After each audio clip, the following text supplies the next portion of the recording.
Hello বন্ধুরা, তো আমি আজকে আবার অন্যদিনের মতো নতুন একটা রেসিপি নিয়ে এসেছি। আজকে রেসিপি হচ্ছে চিকেন চটপটি।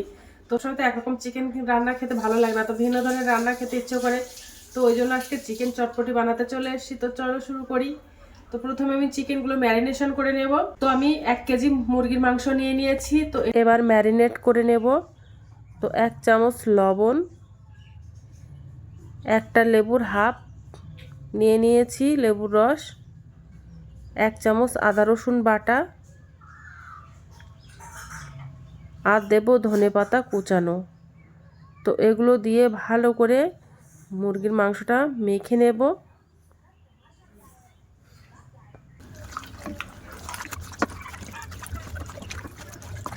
তো মাংসগুলো আমি 30 মিনিটের জন্য রেখে দেব।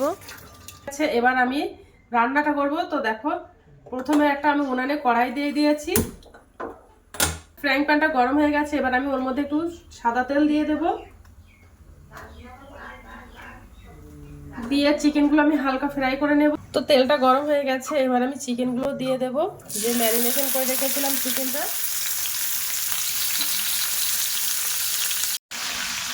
দিয়ে এবার উল্টে পাল্টে একটু হালকা ভাজা করে নেব। তো চিকেনগুলো একটু উল্টে দেবো।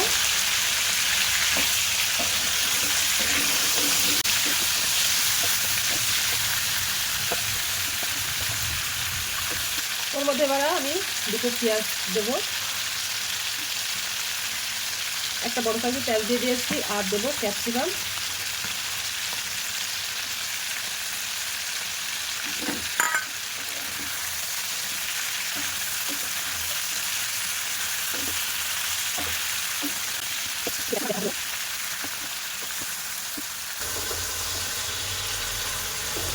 আর চিকেনটা কিন্তু এইভাবে রান্না করলে দারুণ লাগে খেতে।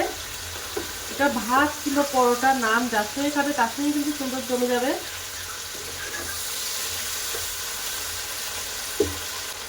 ক্যাপসিকাম আর পেঁয়াজ দিয়ে ভাজা করলে এর থেকে সুন্দর একটা গন্ধ বার হচ্ছে। তো ভাজা হয়ে গেছে, এবার আমি একটা প্লেটে তুলে নেব, মাংসগুলো নেব। দেখো, মুরগির মাংসগুলো সব ভাজা করা হয়ে গেছে, এবার আমি রান্নাটা করে নেব। তো দেখো, তেল আছে ভাজা করে, আর আমি ওর মধ্যে আর একটু তেল দিয়ে দেব, সাদা তেল অল্প পরিমাণেই দেব। গোলমরিচ, শুকনো লঙ্কা আর জিরা আর লবঙ্গ, এলাচ এগুলো দিয়ে দেবো, গোটা মশলা। তো মশলার থেকে একটা সুন্দর একটা ফ্লেভার বার হচ্ছে। এবার আমি কুচানো পেঁয়াজ দিয়ে দেব।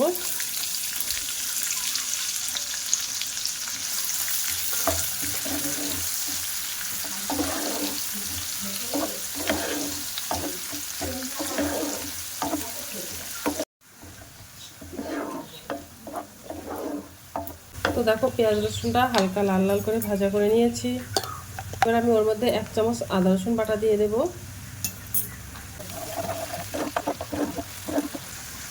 ওর মধ্যে লঙ্কার গুঁড়ো দিয়ে দেব, ধনে গুঁড়ো, জিরা গুঁড়ো, হাফ চামচ হলুদ গুঁড়ো। এগুলো দিয়ে মশলাটা একটু হালকা ভাজা করে নেব। আর দেখো, একটা টমেটো পেস্ট করে রেখেছিলাম, ওই টমেটো পেস্টটা দিয়ে দেব।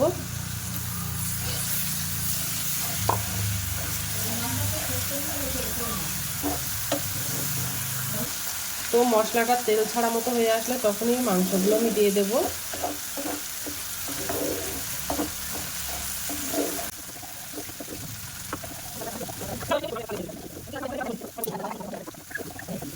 কষানো হয়ে গেছে, এবার আমি যে চিকেনগুলো ভাজা করে রেখেছিলাম ওইগুলো দিয়ে দেব। দিয়ে ভালো করে কষিয়ে নেব।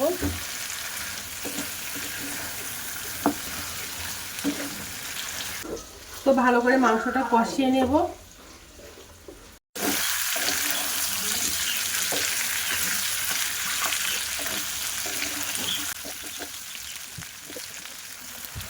তো মুরগির মাংসটা কষানো হয়ে গেছে, এবার আমি ওর মধ্যে জল দিয়ে দেব। আর 1 বাটি জল দিয়ে দিয়েছি, ছোট বাটির 1 বাটি জল। এবার আমি ওর মধ্যে একটু চাট মশলা দিয়ে দেব।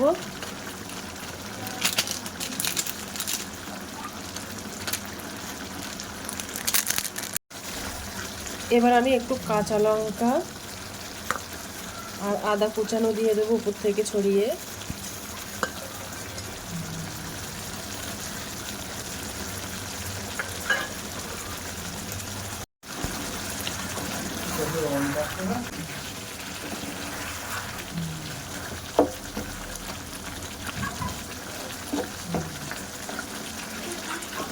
মুরগির মাংসটা আমার রান্না করা হয়ে গেছে।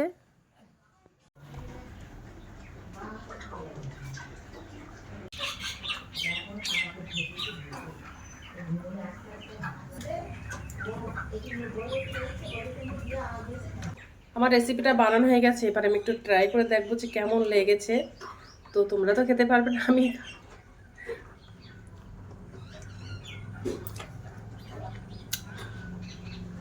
তো অসাধারণ হয়েছে। আর এই রেসিপিটা কিন্তু ভাত কিংবা রুটি, পরোটা, নান যার সঙ্গে খাবে তার সঙ্গে কিন্তু জমে যাবে। তো আজকের দিনের মতো ভিডিওটা এখানে শেষ করছি। আগামী দিন আবার একটা নতুন ভিডিও নিয়ে চলে আসবো। তো টাটা, বাই বাই, সবাই ভালো থাকবে।